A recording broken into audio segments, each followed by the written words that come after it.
70,000 people are here, and Bob Dylan is the reason for it. Inspired by their true story. For anyone who's gonna hold your attention on a stage, you have to kind of be a freak. Are you a freak? Hope so. And starring Timothy Chalamet as Bob Dylan. He defied everyone. Turn it down! Play loud! To change everything.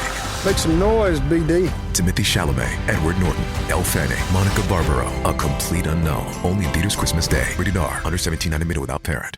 How would you like a 15% discount to my daily email, the stack of stuff, the show notes, discounts to the conference, all of that? All you need to do is text the word show to 33777. You'll get the annual subscription with a 15% discount to my daily email. You'll get the stack of stuff, the links to the show notes, discounts to the conference, and so much more. All you have to do is text the word show, SHOW, to 33777. Text show to 33777.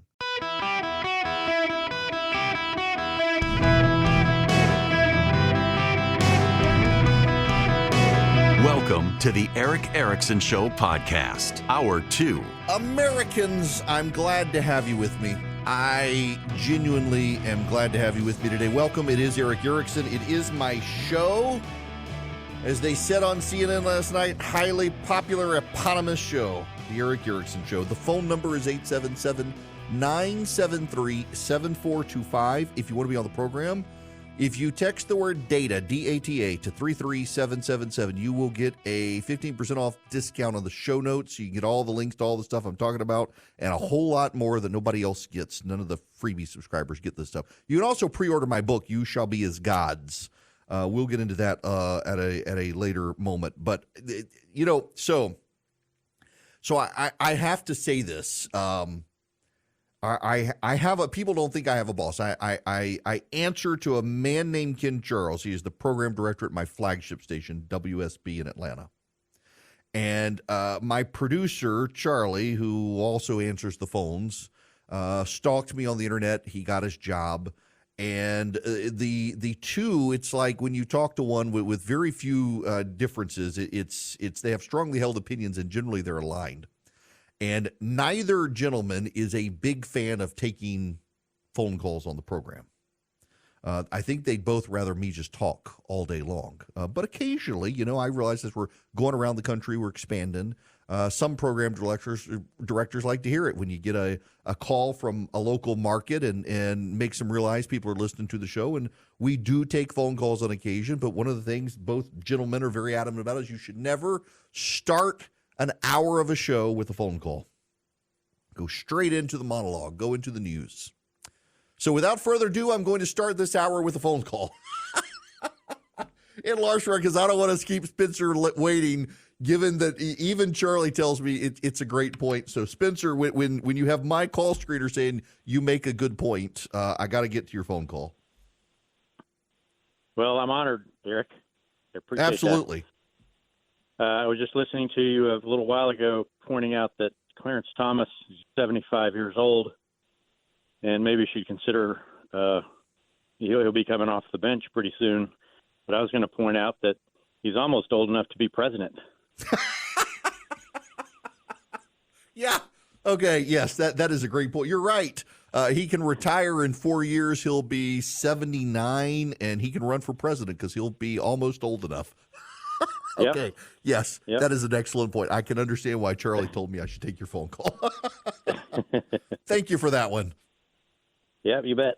Absolutely, Spencer. Yes, man, it is hard when Clarence Thomas has been on the bench since 1991 and is younger than either man running for president of the United States. It's how is it that in the year of our Lord 2024, Joseph Robinette Biden and Donald John Trump are the only two people that Americans of either party want to put up for president of the United States. I don't, whether you like them or not. My gosh. Wow. Okay. Now, I'm going to swap things up from what I was going to talk about because I'm going to talk about it, but I'm just going to do this instead because this one kind of makes me happy. It's going to make some of you happy as well. Do you know who we haven't heard from in a while? Kind of gone off the radar, beamed up somewhere perhaps. That would be Stacey Abrams, president of Earth, former governor of the state of Georgia in her mind and Hillary Clinton's mind. Stacey Abrams has gone away. In 2017,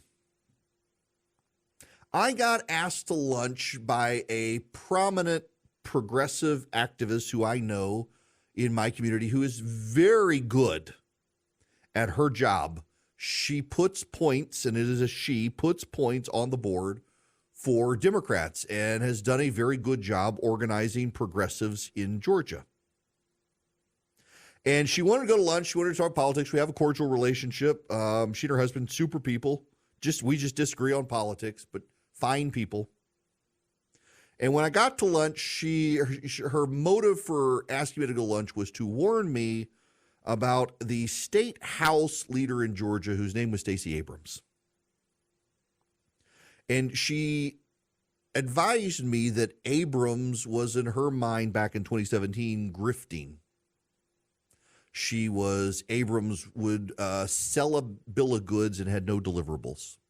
She was taking advantage of donors, bleeding donors dry for her own gain, and it would lead the Democrats to disaster. And this was a progressive activist telling me this. And she said that I should tell people on my side who would listen to me because they wouldn't listen to her, follow the money. Well, we followed the money. And it was exactly as this progressive activist had told me. It's an absolute grift. Fair Fight, Stacey Abrams' organization, to bring the fight to Georgia. The idea of Fair Fight Georgia was to organize the state of Georgia, do massive voter registration drives, pull out the Democratic vote and get people elected. Now, there's a catch, because Fair Fight could not engage itself in partisan voter registration as it was organized. See, I've mentioned this the other day, that 501c3s, nonprofits, cannot be partisan. Only the Republican and Democratic parties can engage in partisan voter registration drives. All the nonprofit voter registration groups have to do it on a bipartisan basis. So the way they get around that rule is they only go to areas where they're likely to find partisans that they want. So a Republican voter registration drive is going to go into the suburbs and largely white areas, and a Democratic voter registration drive is going to go into urban enclaves that are mostly non-white to try to avoid accidentally registering someone of the party they don't want. And Fair Fight, Lauren Grow-Wargo and Stacey Abrams got together. Lauren Grow-Wargo was the CEO, and they organized Fair Fight Georgia. That they were going to bring the fight to the Republicans. They were going to organize every county in the state of Georgia. And they raised a ton of money. In 2021, February 11th, 2021, Stacey Abrams and Lauren Grow-Wargo of Fair Fight wrote a piece in the New York Times, How to Turn Your Red State Blue. It may take 10 years, do it anyway. We met and became political partners a decade ago, uniting in a bid to stave off Democratic obsolescence and rebuild a party that would increase the clout of regular, struggling Georgians. Our mission was clear: organize people, help realize gains in their lives, win local races to build statewide competitiveness, and hold power accountable. But the challenge was how to do that in a state where many allies had retreated into glum predictions of defeat, where our opponents reveled in shellacking Democrats at the polls and in the state house. That's not all we had to contend with. There was a 2010 census undercount of people of color, a looming Republican gerrymander of legislative maps, and a new Democratic president midway into his first term confronting a holdover crisis from the previous Republican administration. Though little in modern American history compares with the malice and ineptitude of the botched pandemic response or the attempted insurrection at the Capitol, the dynamic of a potentially inaccurate census and imminent partisan redistricting in the same story facing Democrats in 2021 as it was in 2011. State leaders and activists we know across the country who face total or partial Republican control are wondering what path they should take in their own states now and deep into the next decade. Georgians deserve better, so we devised and began executing a 10-year plan to transform Georgia into a battleground state. Then they took credit for Joe Biden winning, and they claimed they were making all sorts of ground. In November of 2022, Brian Kemp destroyed everything Stacey Abrams had built. Brian Kemp, not the state party, not the Republican National Committee, Brian Kemp organized this incredible ground operation in Georgia. They organized every county. They were outspent by Stacey Abrams. They were out fundraised by Stacey Abrams. She had national exposure for 6 years against a Brian Kemp who had been vilified as Donald Trump's boy, only to have Donald Trump turn against him and campaign against him. And Brian Kemp's operation mopped the floor with Fair Fight Georgia as their mop. And what is the legacy of Fair Fight Georgia in Georgia? What is the legacy of it? Let me give you the numbers. Sent to me by a Democratic partisan, no less. $25 million in legal fees, $10 million to Stacey Abrams' campaign committee chair's law firm, $2.5 million in debt. And they still owe back pay to over 20 young activists who believed in Stacey Abrams' cause. Heck of a legacy. The 2020 election, Brian Kemp took Stacey Abrams' op-ed in the New York Times, How to Turn a Red State Blue, and pinned over it with a Sharpie, making it How to Turn a Blue State Red. Now, Democrats will say today, but the Senate, Ossoff and Warnock, and everybody knows Donald Trump got them elected, not Stacey Abrams. In fact, the Republicans won in 2020, went on to the runoff in 2021, and it was, 720-some thousand Republicans? No, 400-some-odd thousand Republicans. I used to know the number precisely. Refused to show back up. It was the Republicans who talked themselves out of voting. The chairman of the Georgia Republican Party, Congresswoman Marjorie Taylor Greene, President Donald Trump told Republicans the runoff was going to be stolen just like the general election was stolen. The Republicans got us 2 Democrats in the Senate in Georgia, not Stacey Abrams.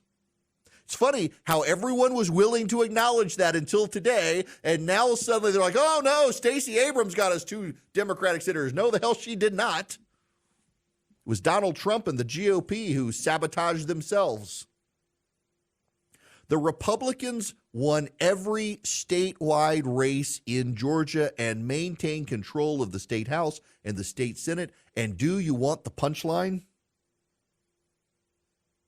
There's a man named Ed Setzler. He was in the state House. He's moved to the state Senate. He's the author of Georgia's 6-week fetal heartbeat ban. He was in a district that Abrams had won in 2018 and Hillary Clinton had won in 2016. And after he authored the fetal heartbeat ban, Fair Fight Georgia and every pro-choice, pro-abortion activist group in the country poured money in to beat him, and he beat them. That Fair Fight Georgia ground game was so good, they failed to oust a Republican from a Democratic-leaning seat. No one paid attention to that except me, I think. It was a clear indicator they weren't up to snuff. But my gosh, she got on the cover of Vanity Fair. She got the white guilt of liberals in the press who had given all their attention to Beto O'Rourke in 2018. She got to be the president of Earth on Star Trek. Now she's gone. And there's nothing but rubble in the wake. And you know, the bitter irony, Democratic partisan told me last night, is if she were to come back tomorrow, the Democrats would nominate her again. He said, she is our Trump. Was surprised he put it that way, but man, she became a national figure, a national media darling. Brian Kemp will never get the credit he should get for the genius of his operation. He hit the ground running after being defined as Trump's guy in 2022, proved to be his own man. Donald Trump turned against him. He organized Kemp did every county in the state of Georgia and built this massive turnout machine. And with all of Stacey Abrams' attention, all of Stacey Abrams' money, all of the media attention and zeal to help her, Stacey Abrams became Humpty Dumpty. Fell off the wall, can't be put back together. That is a heck of a legacy. And all those young progressive activists who believed in her and her cause, gonna still be owed back pay. Well done, Democrats. You sure know how to pick them. Of course, I say that as a Republican. And look at us. Welcome. It's Eric Erickson here. The phone number, 877-973-7425, should you wish to be on the program. Let's go to John. Welcome to the show, John. How are you? I am great. How are you, sir? Doing well. Good. It's great to be able to get a voice of reason from you. I felt like I've been in a talk radio abyss for the last 2 years, so I've appreciated you. Well, look, thank you very much. But my question is just from what you spoke the last segment, that what a great ground game that Brian Kemp had. What do we need to do as, concerned citizens to take that kind of process and make it national? That's the only way we have a chance to win in 24, I believe.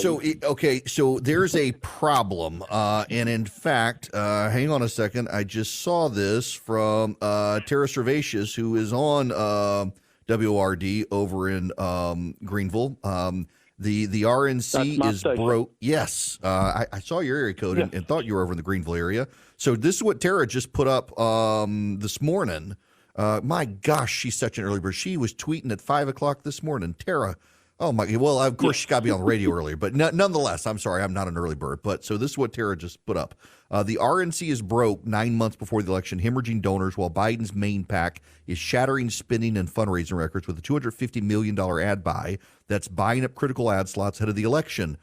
Trump's main PAC just raised $43 million in the second half of the year and was forced to spend $50 million on legal fees. 2 swing state Republican parties are bankrupt.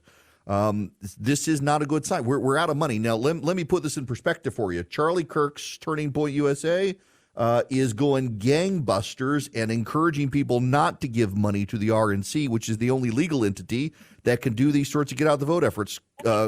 Kirk's got like $23 million in revenue or assets rather after COVID. And they claim they're going to spend it in 3 states. We're going to lose if we keep these grifters funding like this, not the RNC. All right, I got to tell you about Stamps.com before I get out of here. I have more on this when we come back, but Stamps.com, I do need to tell you about it. If you're a business or even an individual and you ship a lot, Stamps.com can save you money. I literally have used this company for 20 of their 25 years on and off. And you can print, like they were one of the first groups to embrace like the QR code for postage with the post office. And you can print stamps, you can print labels. They'll send you a free digital scale so you can weigh stuff, get it labeled right, and you can arrange pickup at your home or office so you never have to go stand in line.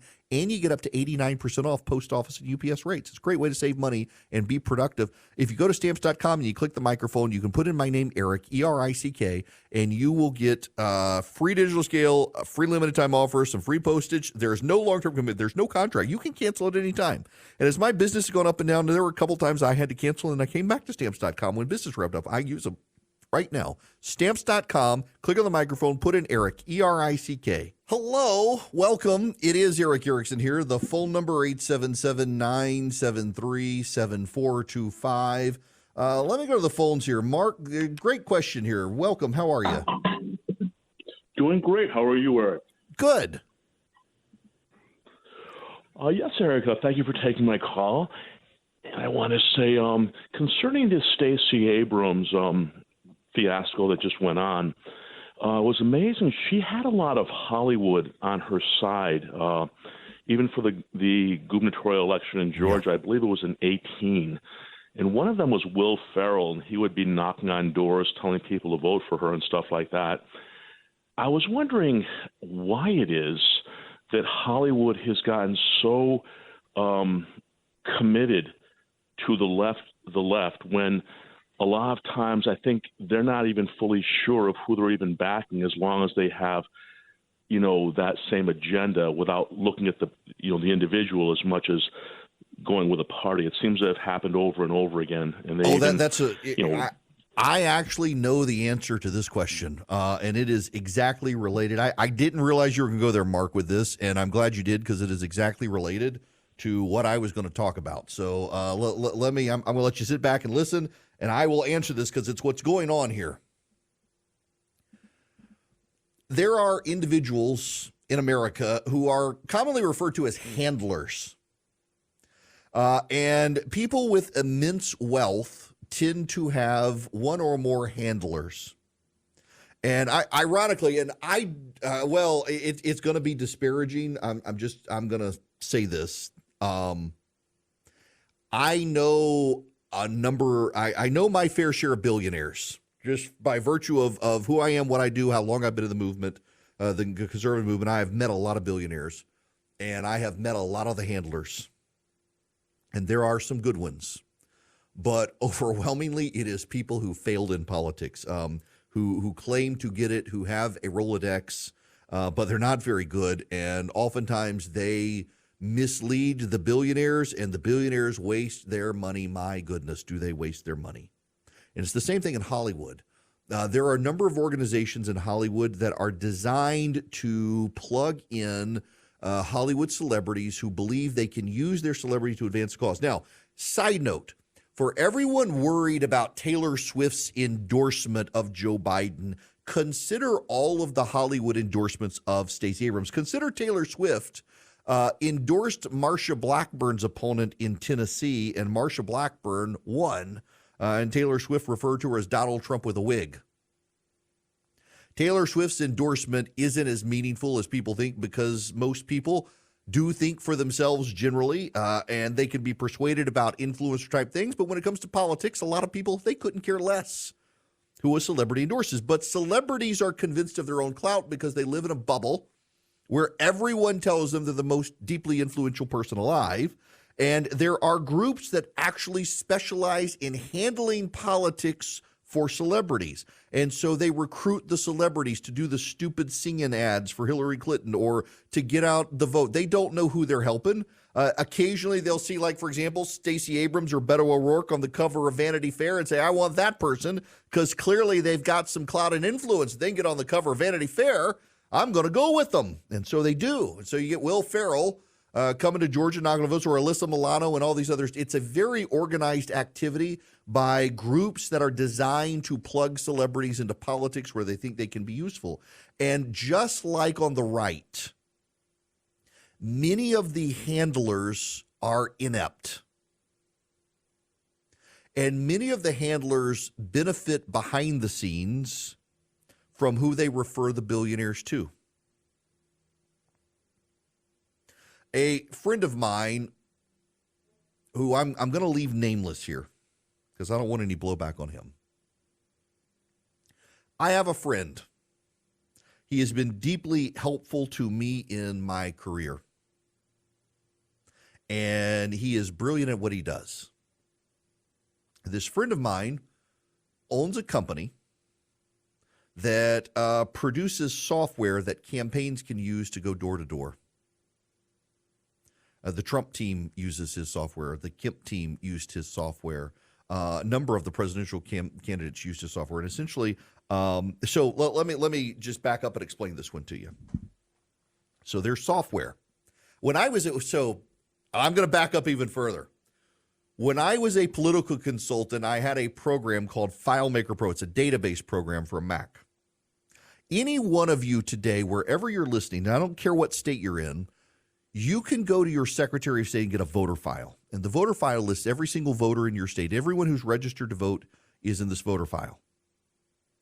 You can take the voter file and then you can organize it into walk lists. And the way you organize it into walk lists is it can sort the addresses based on how the post office delivers the mail. So you're never crossing back and forth. The post office has an immense system based on the zip coding and the 4 digits at the end of the zip code to arrange how the mail truck drives through the street. So it's never going zigzagging back and forth.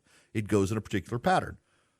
And so you can take the voter file, you can sort it by the 4-digit end of the zip code, and then you can weed out the people who don't vote in primaries, the people who vote in the Democratic primary. If you just want to hit Republicans, you can sort it that way. So you're always targeting. Well, with this software package, becomes really easy to do.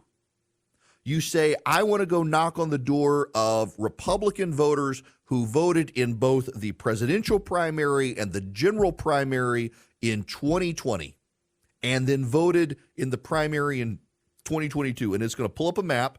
It's going to show you, you can circle the area where you are, and it's going to produce for you a walking order so that you're never zigzagging. It's the most efficient route to connect to the most doors, and it'll tell you who the person is, what their voting habits are, and then it can pull in a lot of consumer data too. So you know this guy's a big gun rights person. How do you know? Well, they're an NRA member. They subscribe to Field and Stream. Stuff like this. It gives you an idea of who they are. So you know what their core issues are, what groups they belong to, all this sort of, they call it psychographic data to get the psychology of the person you're connected with. It does all of that. And then you can in real time click it and you can write a note. This person cares about school choice.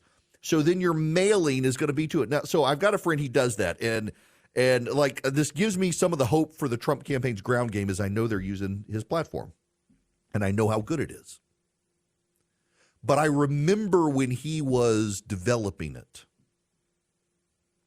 And I remember the competition, and a number of other groups came up with the same idea, and they were by a bunch of well-connected charlatans, and none of those apps exist anymore. And the guys who were developing the apps made a lot of money off a lot of billionaires, and they got great houses to show for it, but they don't have an app.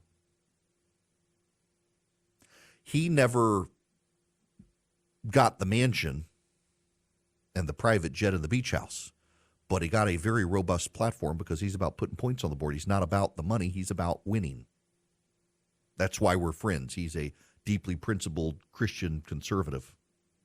Texting him, actually. He's not listening right now, but he was texting me something. One of the things he texted me is a 30-year-old who owns a $5 million house.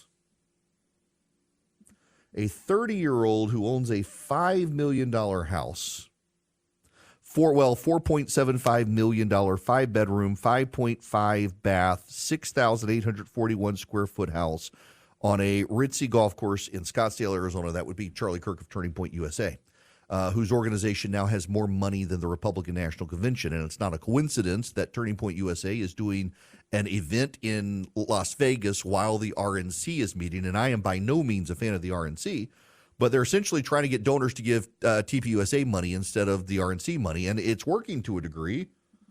You want to understand the perspective here? The cash on hand for the RNC right now is maybe $10 million.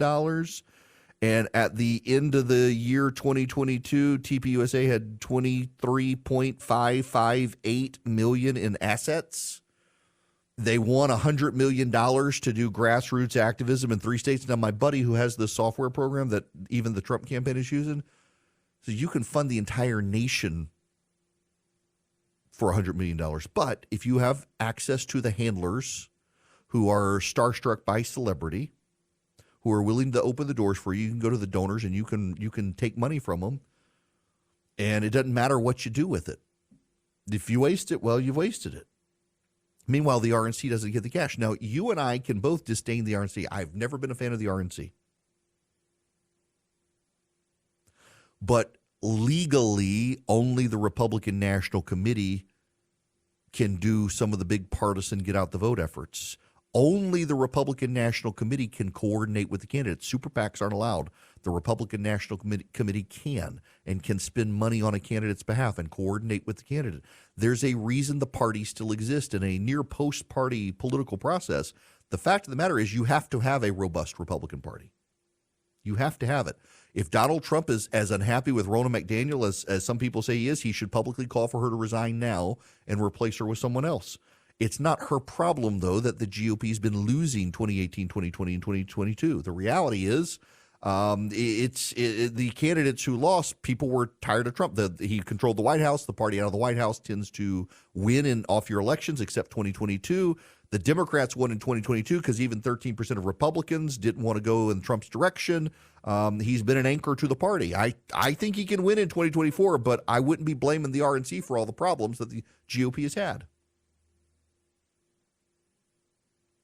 All of this is to say that both sides tend to get bled by well-spoken 20 and 30-somethings who speak in word salad, who claim to have the Gnostic knowledge of technology and can put it all together. I have seen so many campaigns, so many candidates, and so many billionaires robbed by 20 and 30-something smooth-talking salesmen for technology that's outside the wheelhouse of the 60, 70, and 80-year-old billionaires. And so they believe the telegenic, photogenic 20 and 30-something who talks a good game and doesn't know what the hell they're doing with technology. It is a huge problem on the left and the right. It is not just the right. It is not just Republicans. The left has this problem as well. Look at Stacey Abrams. Look at how much money Stacey Abrams got and just wiped out an organization, laying off people, and she lost in Georgia. She didn't put points on the board. To the extent that anyone put points on the board in Georgia, it was the Republicans shooting themselves in the foot in those Senate races. Stacey Abrams' much vaunted, much heralded program, what did it get? Got nothing in Georgia in 2022. Every statewide person lost except Raphael Warnock. And I would argue that it had way more to do with him running against Herschel Walker, who Donald Trump talked into the race, than anything Abrams did. Any other Republican would have beaten Warnock, but Herschel Walker had too much baggage. I warned Republicans in the primary that was the case, and you know what they told me? Well, you were a Trump hater. He picked Trump. Of course you'd hate him. And then exactly what I said would happen happened. They came after him with holding a gun to his wife's head, the spousal abuse allegations, all that stuff came out, blew up. His son threw him publicly under the bus. It was an embarrassment. It was a terrible campaign, and he almost won. He almost won, nonetheless. Abrams had nothing to do with that. Because of the animosity in politics now, a lot of people have lost their ability to discern. They've put their trust, like I said in the first hour, we are catechized by those we surround ourselves with. And a lot of people surround themselves with these hyper online voices who want to burn it all down. And so you too begin to want to burn it all down. And you don't realize if you burn down the Republican National Committee, there is no legal entity that can coordinate with political candidates and do grassroots ground game operations. There's none. It's got to be the party or no one else. I don't like the party either. The party needs to be badly reformed. But if you take all of its assets and starve it to death, well, you've starved the RNC and the only entity in America that can help Donald Trump legally get elected with coordinating with his campaign. That's just the legal reality of it, whether you want to believe it or not. Things have got to change. The grifters and the consultants. It is absurd to me that a 30-year-old can buy a $5 million house, and I can tell you, wasn't based on talk radio income. The amount of I'm so turned hostily against TPUSA these days. I do not think conservative donors are getting their bang for the buck with this organization. And in the meantime, they're starving legitimate organizations that actually can do good work. They're starving them of cash and assets. And when the GOP loses, these guys are going to pretend to be prophets and claim they knew it was going to happen all the time. I really don't want Joe Biden to win in 2024. I really don't. But I'm afraid it's going to take a massive meltdown of Republican chances for Republicans to take seriously the grifter problem, and I don't want it to come to that. We got to clean it up now, or the voters are going to clean it up. It's a huge problem, and all we need to do is look at how Stacey Abrams bled so many left-wing donors dry and have nothing to show for it. We don't want that to happen to us, and I'm afraid it's going to if we're not careful. You know, a great organization that can teach you great discernment, and certainly discernment on constitutional issues, is Hillsdale College. They've been given courses and classes for free to people across America on the Constitution. You can check them out if you go to ericforhillsdale.com. ericforhillsdale.com, ERICK. You can listen to the Constitution Minutes that run during this program. during the ad breaks. They're educating people in 1-minute short segments about core pieces of the constitutional framework of the country because Larry Arnn and Hillsdale believe in it. So do I. If you go to ericforhillsdale.com, you can also get a free pocket Constitution with the Declaration of Independence included. You can read it. You can get one for your friends. You can share the Constitution minutes with your friends to educate them. You can learn how to take important classes from Hillsdale College on the Constitution and so much more for free. They are evangelistic in their university mission to educate Americans about the founding of this country, the true founding of this country. They want you to embrace it and believe it. I hope you will. It's ericforhillsdale.com. It's so good. If anything, just go get your free pocket Constitution. But you should develop a relationship with Hillsdale College today. They are a monastery for the mind in a wave of cultural antagonism to conservatism in America. They're so good. ericforhillsdale.com. Go there today. Hello there. Welcome. It's Eric Erickson here. Confession is good for the soul. I suppose I need to confess something. I have been to 4, count them, 4 Taylor Swift concerts in my life. And an Adele. My daughter likes Adele and Taylor Swift, really likes Taylor Swift. And I have taken her to 4 Swift concerts and 1 Adele concert. I've taken my son to see Drew Holcomb and the Neighbors. My son loves Drew Holcomb. I do too. Drew is one. He's a great guy. It's nice to see good people succeed, and he and his wife are supremely good people, and it's just great to see his success and his wife's success as well. And I've taken my son to see Nate Bargatze because my son loves stand-up comedy. But yeah, 4 Swift concerts and an Adele with my daughter. That is about, I think, the sum total of my concerts. I've got friends who've been going to concerts all their life. Concerts were not something I did growing up, and it was only when I had kids that I started going. But, I mean, I took my kid to her first Taylor Swift concert when she was young. And we went to the Eras concert. I did the 13 hours on Ticketmaster trying to buy tickets like everybody else. I did.